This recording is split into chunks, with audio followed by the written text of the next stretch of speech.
Good morning. ഇത് നമ്മൾ കെമിസ്ട്രിയാണ് എടുക്കാൻ പോണത്. കെമിസ്ട്രിയിൽ നെക്സ്റ്റ് ചാപ്റ്റർ 21ാമത്തെ ചാപ്റ്ററാണ് D block and F block elements. D block and F block elements. അപ്പോൾ ഡി ബ്ലോക്ക് എലമെൻറ്റ്സ് എന്ന് പറഞ്ഞാൽ നമുക്കറിയാം 3 മുതൽ 12 വരെയുള്ള ഗ്രൂപ്പുകളിൽ പെടുന്ന എലമെൻറ്റ്സാണ് ഡി ബ്ലോക്ക് എലമെൻറ്റ്സ്. അതിനെ ട്രാൻസിഷൻ എലമെൻറ്റ്സ് എന്നാണ് പറയാം. ട്രാൻസിഷൻ എലമെൻറ്റ്സ് എന്നാണ് പറയാം. പിന്നെ ഇതിൻ്റെ പ്രത്യേകത എന്ന് പറഞ്ഞാൽ എന്താണ്? ഇലക്ട്രോൺ കോൺഫിഗറേഷൻ നടക്കുമ്പോൾ എവിടെയാണ് ഡി എന്ന് പറയുന്ന സബ്ഷെല്ലാണ് ലാസ്റ്റ് ഇലക്ട്രോണിൻ്റെ കോൺഫിഗറേഷൻ അല്ലെങ്കിൽ പൂരണം നടക്കുന്നത്. അതുകൊണ്ടാണ് അവരെന്ത് പറയുക ഡി ബ്ലോക്ക് എലമെൻറ്റ്സ് എന്ന് പറയുന്നത്.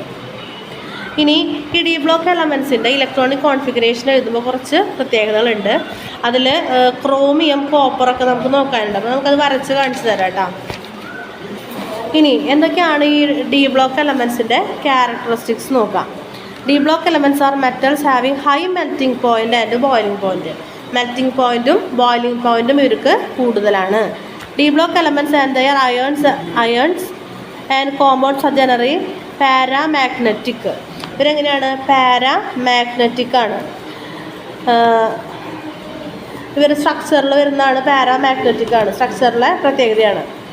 Most of the D elements and their compounds are good catalyst. അതായത് പല രാസപ്രവർത്തനങ്ങൾക്കും കാറ്റലിസ്റ്റ് ആയിട്ട് ഇവർ ഉപയോഗിക്കുന്നുണ്ട്. അതായത് നമ്മൾ കുറച്ച് കഴിഞ്ഞ ക്ലാസ്സിൽ പഠിച്ച ഒരു കാറ്റലിസ്റ്റാണ് വനേഡിയം പെൻഡോക്സൈഡ്.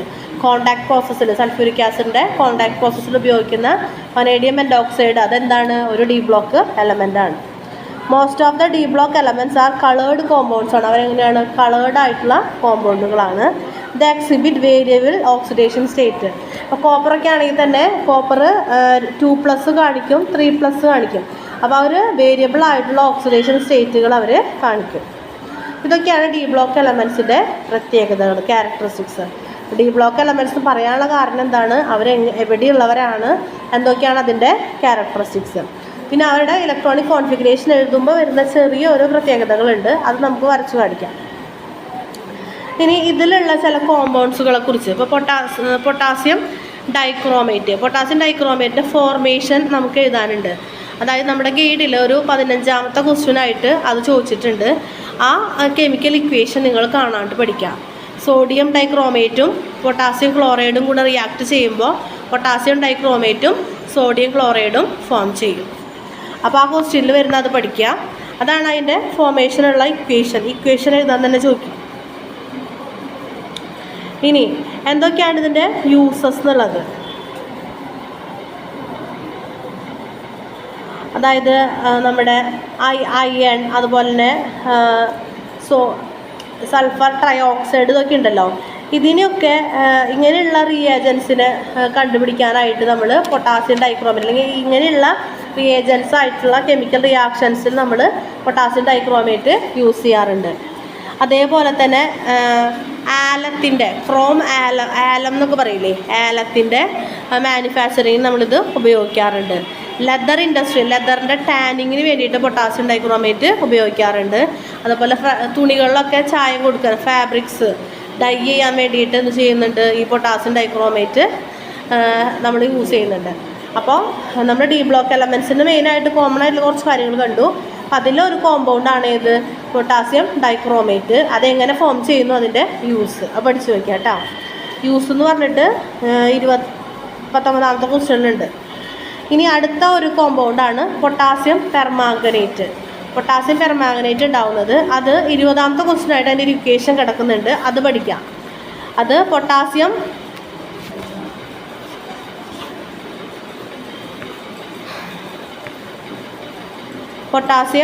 പെർമാംഗനേറ്റ് ആണ്. പൊട്ടാസ്യം മാഗ്നേറ്റും ഓക്സിജനും വാട്ടറും കൂടെ റിയാക്ട് ചെയ്യാണ്. അതായത് പൊട്ടാസ്യം പെർമാംഗനേറ്റും വാട്ടറും ഓക്സിജനും കൂടെ റിയാക്ട് ചെയ്യുന്ന സമയത്ത്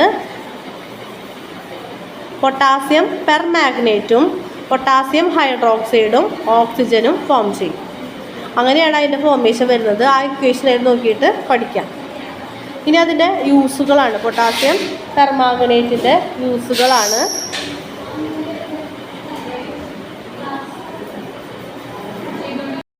പൊട്ടാസ്യം പെർമാഗ്നേറ്റിൻ്റെ യൂസാണ് ഓക്സിഡൈസിങ് ഏജൻ്റായിട്ട് യൂസ് ചെയ്യുന്നുണ്ട്. പൊട്ടാസ്യം പെർമാഗ്നേറ്റ് ലബോറട്ടറീസിലും ഇൻഡസ്ട്രീസിലൊക്കെ ഓക്സിഡൈസിങ് ഏജൻ്റായിട്ട് യൂസ് ചെയ്യുന്നുണ്ട്. അതേപോലെ തന്നെ ഡിസിൻഫെക്റ്റിംഗ് ആയിട്ട് കിണറുകളും കുളങ്ങളൊക്കെ ഡിസിൻഫെക്റ്റ് ചെയ്യാനായിട്ട് പൊട്ടാസ്യം പെർമാംഗനേറ്റ് ഉപയോഗിക്കുന്നുണ്ട്. അതേപോലെ തന്നെ oxalic acid, oxalate ion, sulphite അതിനെയൊക്കെ എന്ത് ചെയ്യുക, അതിനൊക്കെ ഐഡൻറ്റിഫൈ ചെയ്യാനായിട്ട് പൊട്ടാസ്യം പെർമാംഗനേറ്റ് യൂസ് ചെയ്യുന്നുണ്ട്. പൊട്ടാസ്യം പെർമാംഗനേറ്റ് ഉണ്ടാവുന്ന കെമിക്കൽ റിയാക്ഷനും എഴുതാൻ പഠിക്കുക, അതിൻ്റെ യൂസും കൂടെ പഠിക്കാം. ഇനിയാണ് നമ്മൾ എഫ് ബ്ലോക്ക് എലമെൻറ്റ്സ് വരുന്നത്. എഫ് ബ്ലോക്ക് എലമെൻറ്റ്സിൽ ലന്തനോയിഡ്സും ഉണ്ട്, ആക്റ്റിനോയിഡ്സും ലന്തനോയിഡ്സും ഉണ്ട്. ലന്തനോയിഡ്സ് എന്ന് പറയുന്നത് 58 മുതൽ 14 എലമെൻറ്റ്സ് ആണ് വരുന്നത്. അപ്പോൾ പീരിയോഡിക് ടേബിളിൻ്റെ താഴെ 2 കള്ളിയായിട്ട് ഇരിക്കുന്നുണ്ടാവും, അതിനെയാണ് ലന്തനോയിഡ്സും ആക്റ്റിനോയിഡ്സും എന്ന് പറയുന്നത്. ലന്തനോയിഡ്സ് എന്ന് പറയുന്നത് 6ാമത്തെ പീരീഡിൽ വരുന്ന എലമെൻറ്റ്സ് ആണ്. ആക്റ്റിനോയിഡ്സ് എന്ന് പറയുന്നത് എന്താണ്, 7ാമത്തെ പീരീഡിൽ വരുന്ന എലമെൻറ്റ്സ് ആണ്. അപ്പോൾ അവരുടെ പീരിയോഡിക് ടേബിൾ അതേ പീരീഡിൽ വെക്കുകയാണെന്ന് വെച്ച് കഴിഞ്ഞാൽ ആ 2 പീരീഡ് മാത്രം ഇങ്ങനെ തള്ളിയിരിക്കും. അതുകൊണ്ട് പീരിയോഡിക് ടേബിളിൻ്റെ ഭംഗിക്ക് വേണ്ടിയിട്ടാണ് അവരെങ്ങനെ മാറ്റി വെച്ചിരിക്കുന്നത്. അത് ഒരു പ്രത്യേക രീതിയിലാണ് മാറ്റി വെച്ചിരിക്കുന്നത്. 6ാമത്തെ പീരീഡിൽ ലന്താനിയം 58ാമത്തെ അറ്റോമിക് നമ്പർ ലന്താനിയം മുതൽ ലുട്ടീനിയം 71ാമത്തെ ലന്താനം മുതൽ ലുട്ടീനിയം വരെ 71ാമത്തെ അറ്റോമിക് നമ്പർ ഉള്ള ലുട്ടീനിയം വരെയാണ് മാറ്റി വെച്ചിരിക്കുന്നത്. അതിനെയാണ് നമ്മൾ ലന്തനോയിഡ്സ് എന്ന് പറയുക. 14 എലമെൻറ്റ്സ് ആണ് ഉള്ളത്. ഇവരെ ഇന്നർ ട്രാൻസിഷൻ എലമെൻറ്റ്സ് എന്നാണ് പറയുക. ലന്തനോയിഡ്സ് എന്ന് പറയുന്ന പേരാണ് ഇന്നർ ട്രാൻസിഷൻ എലമെൻറ്റ്സ്. കാരണം ഇവരുടെ എഫ് ബ്ലോക്കിൽ, അല്ലെങ്കിൽ ഇവരെ എഫ് ബ്ലോക്ക് എന്ന് പറയാനുള്ള കാരണം എന്താണ്, എഫ് എന്ന് പറയുന്ന സബ്ഷെല്ലിലാണ് അവിടെ ഇലക്ട്രോൺ പൂരണം നടക്കുന്നത്. അപ്പോൾ ഓരോ ബ്ലോക്കും പറയുമ്പോൾ എന്താണ് അതിനർത്ഥം, സബ്ഷെല്ലുകളാകെ 4 എണ്ണമാണുള്ളത്. SP-DF എന്ന് പറയുന്ന 4 എണ്ണമാണുള്ളത്. അതിൽ ഏതാണോ ബ്ലോക്ക് ആ സബ്ഷെല്ലായിരിക്കും ലാസ്റ്റ് ഇലക്ട്രോണുകളെ കൊണ്ടിടുക. അങ്ങനെയാണ് അതിന് പേര് വരുന്നത്. അപ്പോൾ ഈ ലന്തനോയിഡ്സ് ആക്റ്റിനോയിഡ്സ് എന്താ പ്രത്യേകത, അവരുടെ എഫ് എന്ന് പറയുന്ന സബ്ഷെല്ലാണ് അവരുടെ ലാസ്റ്റ് ഇലക്ട്രോണുകളുടെ പൂരണം നടക്കുന്നത്. കൂടാതെ ലന്തനോയിഡ്സിന് എന്തുകൂടെ പറയും, ഇന്നർ ട്രാൻസിഷൻ എലമെൻറ്റ്സ് എന്നും കൂടെ പറയും. അപ്പോൾ ഇതാണ് നമുക്ക് പഠിക്കാനുള്ളത്. ലന്തനോയിഡ്സിനെ കുറിച്ച് ഒന്ന് നോക്കാനുള്ളൂ. അപ്പോൾ ഈ പറഞ്ഞ കാര്യങ്ങൾ ഇതിൽ കുറേ 1 വേർഡ് പോലെ ക്വസ്റ്റ്യൻസ് ഒക്കെ ഉണ്ട്. ആ 1 വേർഡ് പോലുള്ള ക്വസ്റ്റ്യൻസൊക്കെ ഒന്ന് വായിച്ച് നോക്കാവുന്നേ ഉള്ളൂ. മെയിനായിട്ട് ഡി ബ്ലോക്ക് എലമെൻറ്റ്സ് എവിടെയാണ്, എന്താണ് അവരുടെ കെടുപ്പ് വശം എന്നുള്ളത് നോക്കുക, അതിൻ്റെ ക്യാരക്ടറിസ്റ്റിക്സ് നോക്കുക. അതിൽ നമുക്ക് പഠിക്കാനുള്ള 2 കോമ്പൗണ്ട്സ് ഉണ്ട്, അതിനെക്കുറിച്ച് അത് കെമിക്കൽ റിയാക്ഷൻ എഴുതാൻ പഠിക്കുക, യൂസ് പഠിക്കുക. പിന്നെ ലന്തനോയിഡ്സിനെ കുറിച്ച് പറഞ്ഞിട്ടുള്ള കുറച്ച് കാര്യങ്ങൾ കൂടി നോക്കാം. ഇത്രയാണ് നമുക്ക് ഈ ചാപ്റ്റർ ഉള്ളത്, നന്നായിട്ട് പഠിക്കാം. അപ്പോൾ ഡി ബ്ലോക്കിൽ വരുന്ന ചെറിയൊരു പ്രശ്നമാണിത്. ഇപ്പോൾ ക്രോമിയം 24 ആണ് അതിൻ്റെ അറ്റോമിക് നമ്പർ.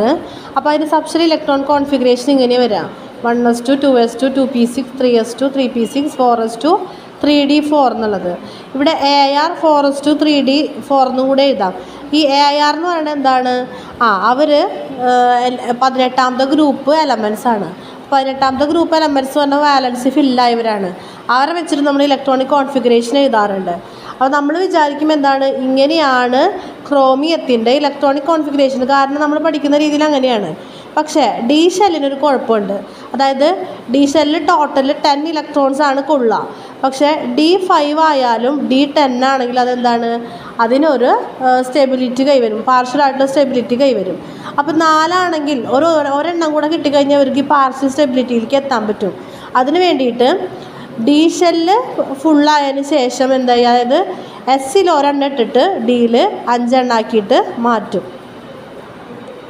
5 എണ്ണാക്കിയിട്ട് മാറ്റും. അതായത് SC-ന്നുള്ള ഒരെണ്ണം ഡിയിലേക്ക് കൊടുത്തിട്ട് ഡിയിൽ 5 ആക്കി മാറ്റും. അങ്ങനെ അവരൊരു പാർഷ്യൽ ഒരു സ്റ്റെബിലിറ്റിയിൽ ക്രോമിയം എത്തും. അപ്പോൾ ഇങ്ങനെയാണ് അതിൻ്റെ ഇലക്ട്രോണിക് കോൺഫിഗറേഷൻ വരുന്നത്. ഇനി കോപ്പറിൻ്റെ കേസാണ്. ഈ കോപ്പർ 29 അതിങ്ങനെ എഴുതി വരുമ്പോൾ AR 4s2 3d 9 എന്നാണ് വേണ്ടത്. 9 ആണല്ലേ, ഒരെണ്ണം കൂടി കിട്ടിയ 10 ആയി. അപ്പോൾ അതെന്താണ്, ഫുള്ളി അത് സ്റ്റേബിളായി.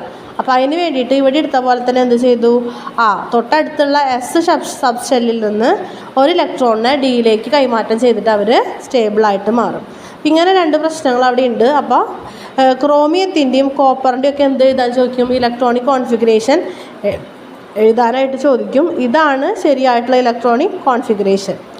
ഇനി പൊട്ടാസ്യം ഡൈക്രോമേറ്റ്, സോഡിയം ഡൈക്രോമേറ്റും പൊട്ടാസ്യം ക്ലോറൈഡും കൂടെ റിയാക്ട് ചെയ്യുമ്പോൾ പൊട്ടാസ്യം ഡൈക്രോമേറ്റും സോഡിയം ക്ലോറൈഡും ഉണ്ടാകുന്നു. അതേപോലെ തന്നെ പൊട്ടാസ്യം പെർമാംഗനേറ്റ് ഇക്വേഷൻ, പൊട്ടാസ്യം മാഗ്നേറ്റും ഓക്സിജനായിട്ട് വാട്ടറുമായിട്ട് റിയാക്ട് ചെയ്യുമ്പോൾ പൊട്ടാസ്യം പെർമാംഗനേറ്റും പൊട്ടാസ്യം ഹൈഡ്രോക്സൈഡും ഓക്സിജൻ റിലീസ് ആവുകയും ചെയ്യുന്നു. അപ്പോൾ ഇതിലുള്ള ഈ രണ്ട് കോമ്പൗണ്ട്സിൻ്റെ എങ്ങനെയാണ് ഉണ്ടാവുക എന്നുള്ളത്, അതായത് കെമിക്കൽ ഇക്വേഷനും എഴുതാൻ പഠിക്കണം, പിന്നെ അവരുടെ പ്രോപ്പർട്ടീസൊക്കെ പഠിക്കാം. ഇതാണ് നമുക്ക് ഈ ചാപ്റ്ററിലുള്ളത്. നന്നായിട്ട് പഠിക്കാം.